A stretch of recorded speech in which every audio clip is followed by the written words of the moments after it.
My name is Evelyn Carter. The day my grandfather's will was read was the day my family decided I didn't matter. They didn't say it out loud. They didn't have to. Silence can be louder than words when it's filled with greed. Before I tell you what happened inside that conference room, you need to understand who my grandfather was and who I was to him. My grandfather, William Carter, was a billionaire. Not the flashy kind. No magazine covers, no interviews, no social media.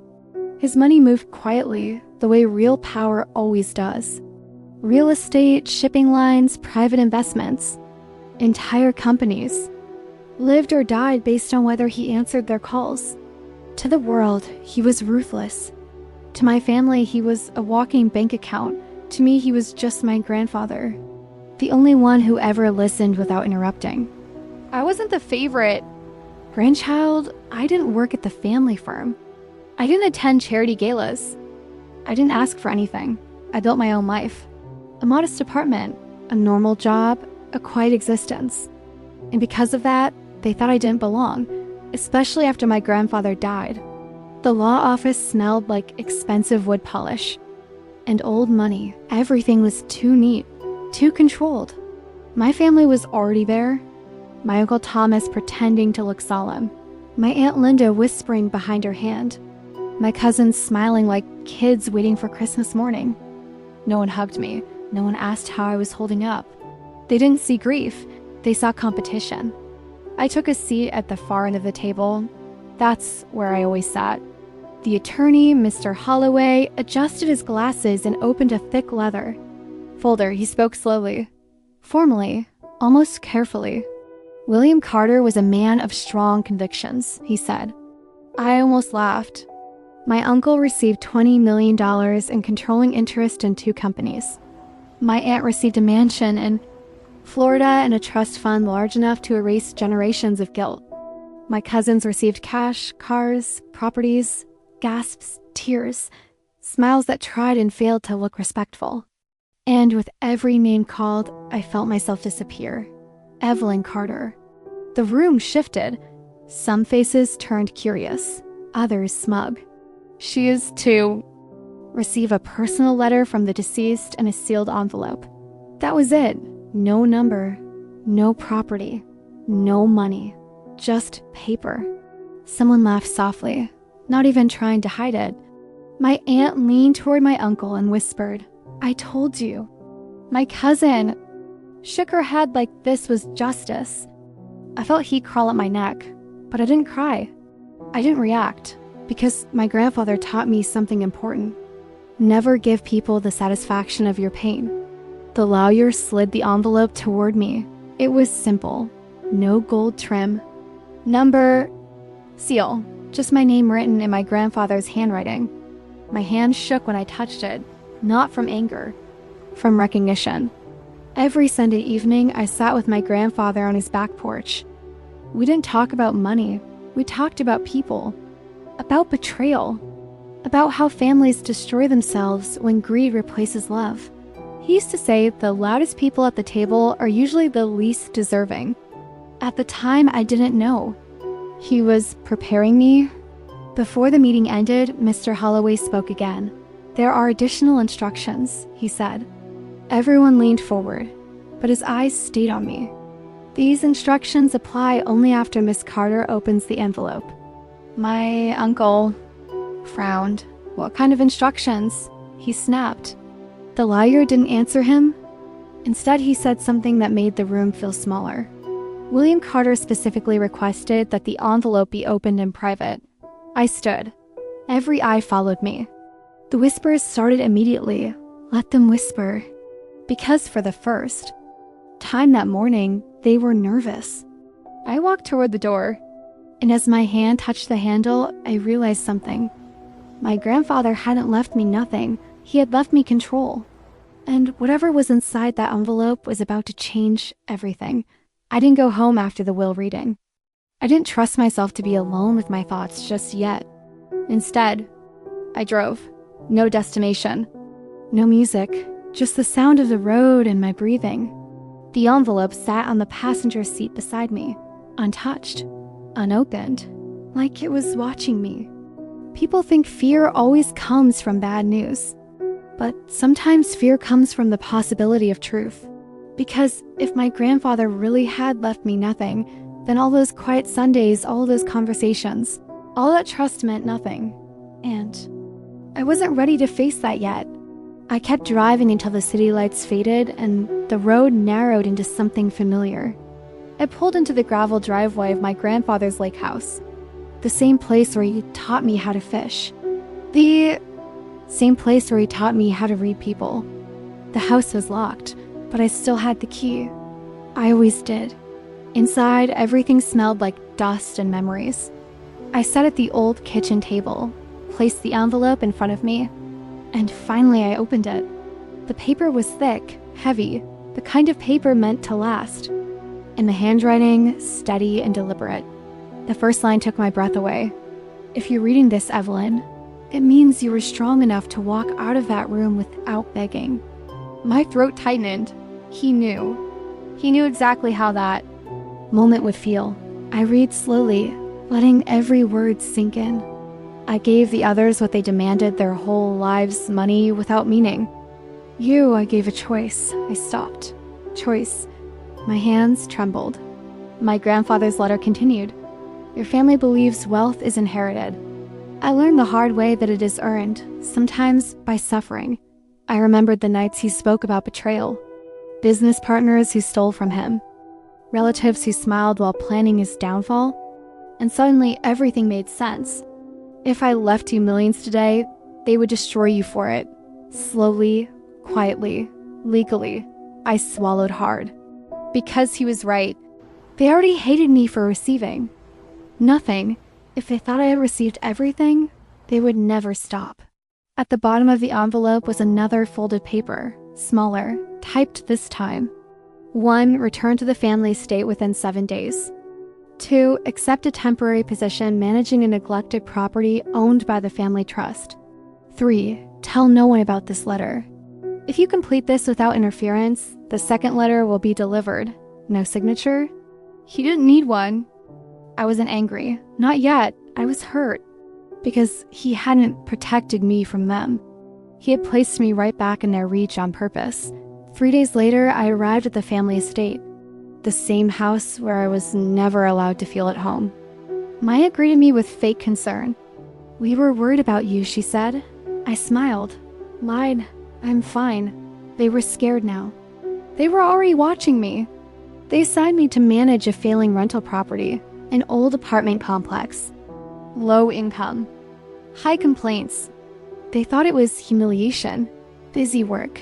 A reminder of my place. They didn't realize something important.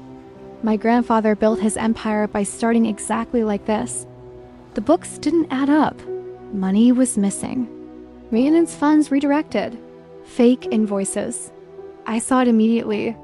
Because, unlike them, I paid attention. Someone in my family was stealing from the trust, and they had been doing it for years. I felt something shift inside me. Not anger. Clarity. 1 week later, a courier knocked on my door. No return address. Just my name. Inside was a single sentence. Now you see why I chose you. And beneath it, a key. I stared at that key for a long time, because engraved on it was an address I recognized. The private vault. The one no one in my family was ever allowed to access. I didn't go to the vault right away. That key sat in my palm for hours, heavy in a way that had nothing to do with metal, because once I opened that door, there would be no going back. Whatever was inside that vault, my grandfather had hidden it from them for a reason. And if he trusted me with it, then it wasn't meant to comfort me. It was meant to prepare me. The vault was located beneath one of my grandfather's oldest buildings, not a bank, not a flashy skyscraper. A quiet mid-rise office building that most people passed without noticing. I parked 2 blocks away and walked the rest of the distance. My nerves felt exposed, like every passerby could see what I was about to do. The security guard at the front desk looked up. "Can I help you, miss?" I slid the key across the counter. His posture changed instantly. "Yes," he said quietly. "Right. This way." No questions. No hesitation. That told me everything. The vault door was thick, cold, the kind of door built to protect secrets, not valuables. The key turned smoothly, like it had been waiting. Inside, the room was smaller than I expected. Shelves, boxes, folders, and one chair placed directly in the center, like a confession booth. The first box was labeled in my grandfather's handwriting, Trust Activity Internal. I opened it. Bank statements, invoices, ledgers. At first glance, it looked ordinary, but then I saw the pattern. Money moving in circles, funds siphoned into shell companies, maintenance budgets inflated, repairs paid for that never happened. Someone had been bleeding the trust dry, slowly, quietly. I flipped through the documents and saw familiar names. My uncle, my cousin, my aunt, different methods, same destination. They weren't just greedy, they were coordinated. At the bottom of the box was a single note. They believe I don't see them anymore. That age has made me blind. I felt tears burn my eyes. Not from sadness, from rage. The second box made my stomach turn. Audio transcripts, video timestamps, private meetings recorded inside the estate, arguments, confessions, plans. One clip stood out. My uncle's voice. Once the old man's gone, we won't have to pretend anymore. Another voice, my aunt. Just make sure Evelyn doesn't get in the way. I froze. They had already decided my role. Obstacle, I sat in that chair for a long time. Everything clicked. He hadn't left me nothing. He had left me proof, and with proof comes power. The third box was sealed. I hesitated, then broke the seal. Inside was a second will, undated, unsigned, but complete. Every asset listed, every dollar accounted for. And at the bottom, my name, not first, not last, but highlighted. A handwritten note was attached. This will becomes valid only if the betrayal is revealed by someone within the family. By the time I left the vault, my phone was already buzzing. Missed calls, messages. They wanted updates. They wanted control. I gave them neither.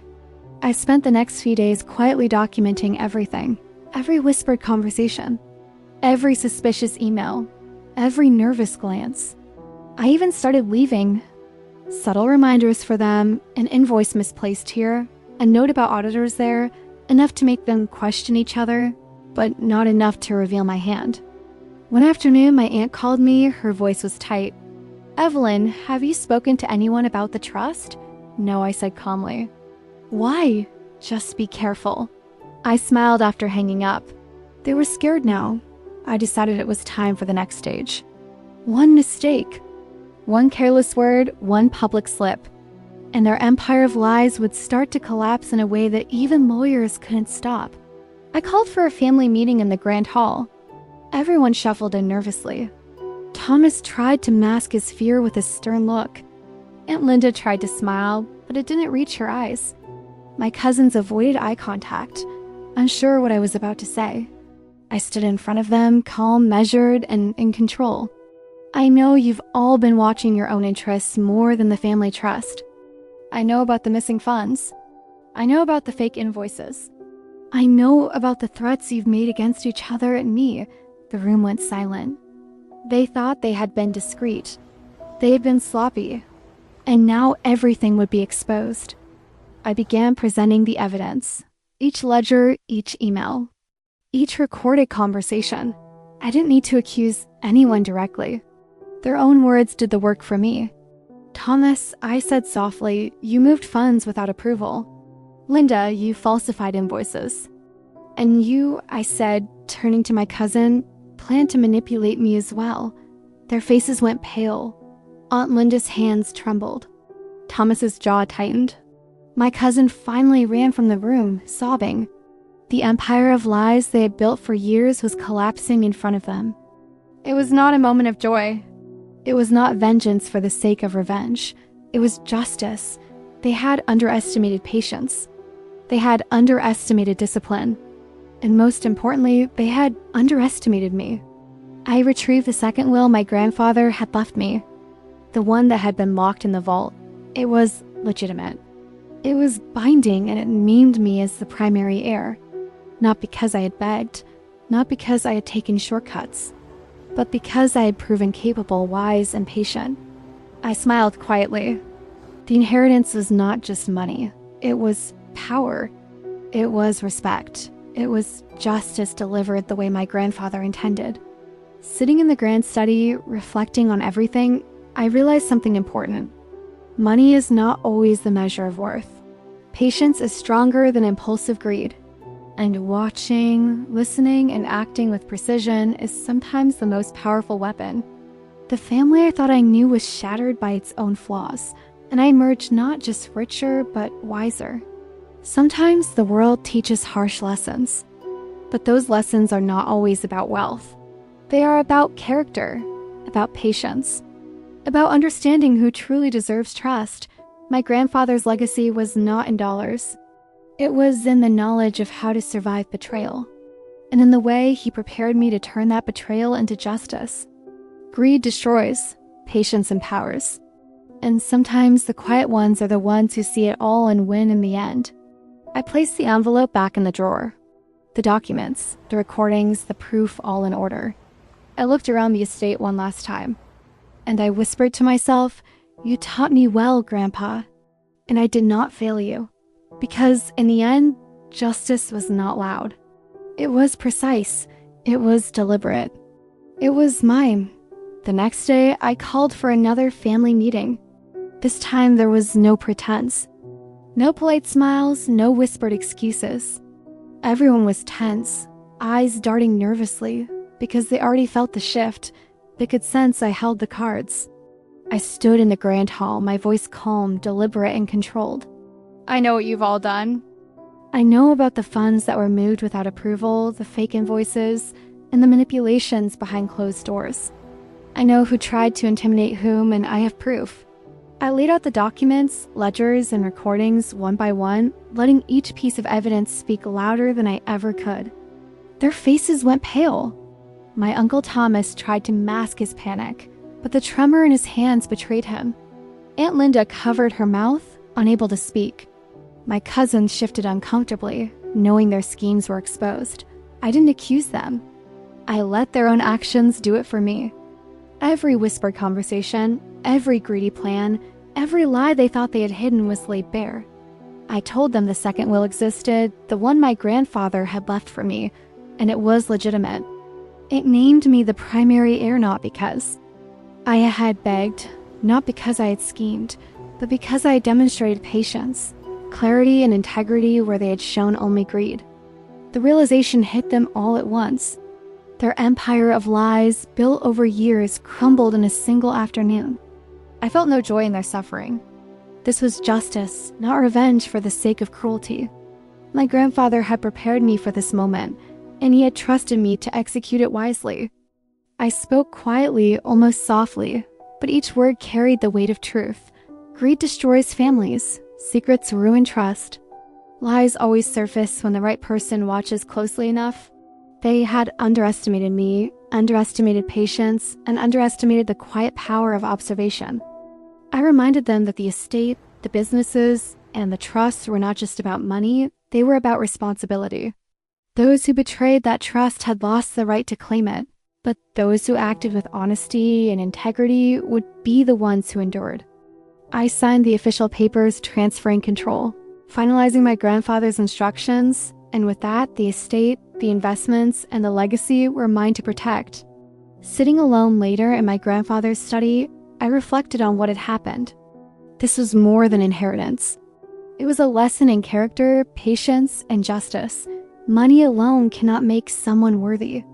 Greed blinds people to consequences. And the quiet ones, the ones who listen and observe, often wield the greatest power.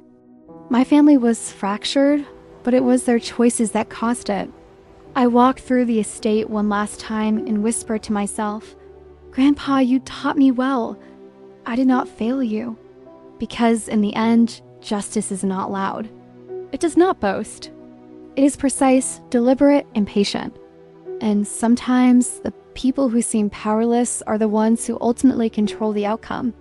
My grandfather's legacy was never just wealth, it was wisdom. And I carried it forward, stronger, wiser, and ready for whatever challenges lay ahead. Greed destroys, patience empowers, observation sharpens. And sometimes the quietest person in the room is the one who wins in the end.